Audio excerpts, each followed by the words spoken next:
All right, so today on Project Nut Oaks, we're not going to really be doing a project. I'm going to be going over our citrus trees on our property, the tips and tricks that we've learned over the years. I got this orange tree behind me. I'm going to show you what that's all about.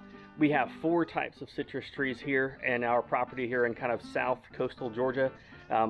It worked out pretty well. Kind of started off a little rocky, and wanted to kind of go over some of the things that we've learned, and so hopefully you will learn what it's like to grow citrus in your property here in Georgia, and even really in similar climates. So anyway, this will be a little bit different video for you guys, but I hope you get something out of it. Appreciate y'all sticking around. Thanks. All right, so we have 4 types of citrus trees here on our property. We started out with kumquat trees. We moved on to like satsuma orange trees and lemon trees, and now we recently got a kumquat tree, or 2 kumquat trees. They're pretty Charlie Brown kumquat or grapefruit trees right now. They really aren't very tall, and actually have 1 grapefruit this year, so it's kind of a little small yet, but hopefully they'll grow bigger. But anyway, we started off with kumquat trees, and they did pretty well. We liked them because it was small and we had them in containers, and so we planted them in our landscape area, and then in the wintertime we'd bring them in the house at night, when it got freezing temperatures. So it barely gets freezing here, in January. It'll get down into the upper 20s at night on some days. And so those were kind of scared, and so we would bring them in the house, and did that for about 2 years.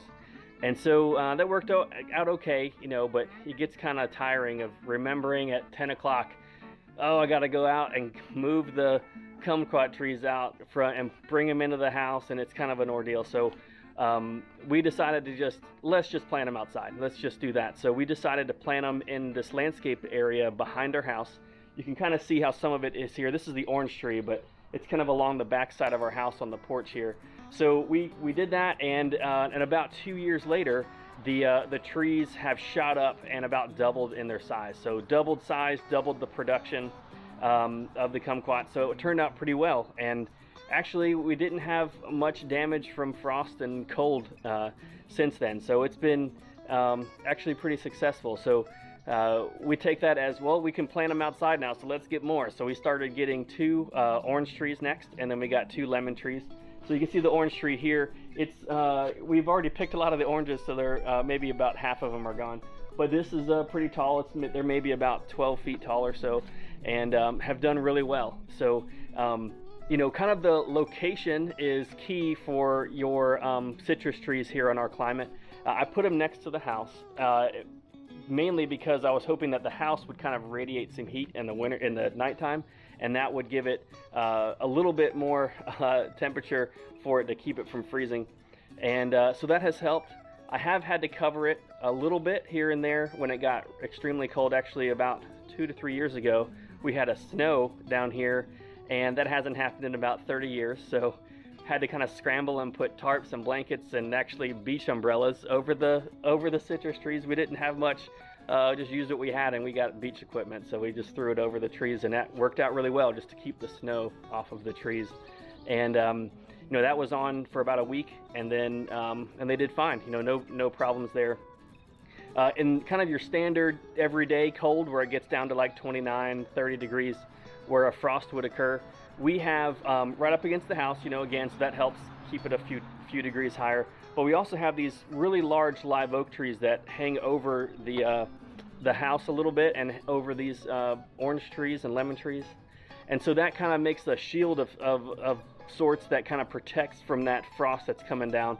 And so, most of the days we don't have to cover it at all now. So those kind of have learned over the years we don't need to be so intense with it. So that has helped out, just kind of a little bit less to take care of. So location is pretty key on these. I think they would survive out in a field somewhere in the middle of nowhere, but it may get kind of stunted a little bit with it freezing. It actually happened on our grapefruit trees. They're out by our barn, and it's not really heated or anything, and it got pretty cold, and you can tell the next couple of days later that the leaves were kind of yellow looking, and looks like it kind of got hurt. It wasn't too bad, didn't die off or anything, but it was definitely I think it kind of felt that frost. So anyway, so location is pretty key. So The next part is kind of your general care. This is in an area of really sandy soil. So we built our house up out off of the ground here in the back, just due to the slope. And we built it up with sand, not quite beach sand. It's probably about 10% clay, but mostly sand. That's pretty much what we have down here. And so it drains real well. And I think it likes that type of soil. So we have it set up on sprinklers that go in the summertime, and it sprays on them for about 30 minutes every other day. So that's our whole, they're on the same timer as our whole landscape area around. So, you know, 30 minutes every other day, and that's worked out really well. So another item is we do fertilize them. So it's easy to remember, we fertilize on holidays. And I like to remember a lot of the gardening stuff on holidays. So Valentine's Day, then Memorial Day, I always get them confused, and then Labor Day. So those 3 days we fertilize them, and I got the fertilizer, you know, right here, something like this. It's just a kind of a citrus tree fertilizer. Don't use a whole lot of it, just kind of sprinkle it around the you know, where the roots would be, you know, just around the landscape area. So that does really well. It kind of gives them what they need. So that's the food and the water, and then the shelter, the protection with the location. So they do pretty well in that case. And then it's about harvest time is fall. So fall comes around, and you can start seeing them forming on there kind of late summer and fall. And then about Thanksgiving or a little after, you can start harvesting the oranges and the lemons. I think the kumquats are a little bit later, but so we harvest them recently. The one thing I would say to look out for at harvest time is they get pretty weighed down. The branches are pretty heavy, and the branches themselves, they can support a lot of weight. They kind of like just bend down, more like vines, I guess, than sticking out horizontally. So they bend down, but sometimes they can like cross each other, or they bend down so much that they'll start splitting at like Y's in the branches, and they'll start splitting. So that's something to watch out for, is when they start getting overloaded with oranges, that you can kind of maybe pick one or two, maybe when they're a little small, just, you know, might be a little early, but it'll protect the whole branch later on. Or if you had a way to support it, you know, tie it up or put a, you know, post under it or something to support it temporarily. So that's about it for these. It's pretty easy to grow, I would say, almost a set it and forget it kind of thing, especially when they get a little older. If you're planting them in, you know, kind of our climate where it barely gets to freezing at night, I'd say the key things to remember: the location, put it near as close to your residence as you can, just so you can kind of capture some of that warmth.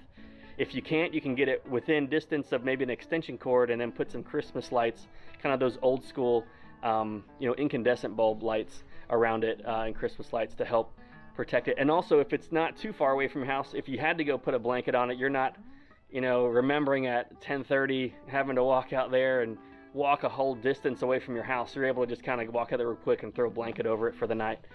Just makes it a little bit easier, and you know, you're more willing to do that than having to walk 100 yards away. Anyway, it's pretty simple with that. You know, be sure to water in the summertime. I think they like their water, especially on, you know, this free draining soil that we have here, and also fertilize them. So anyway, I appreciate you sticking around. Hopefully this helps you with your citrus tree growing in your area.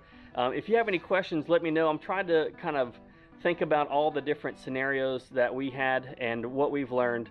But I hope this helps you out in your citrus growing adventure. They are great to do, great to grow. Our kids love picking them, and we come pick them and eat some for dinner, or we make lemonade with the lemons. So anyway, appreciate you watching this video. Hope it works out for you. If you would like this video and subscribe to my channel, there'll be more videos coming up.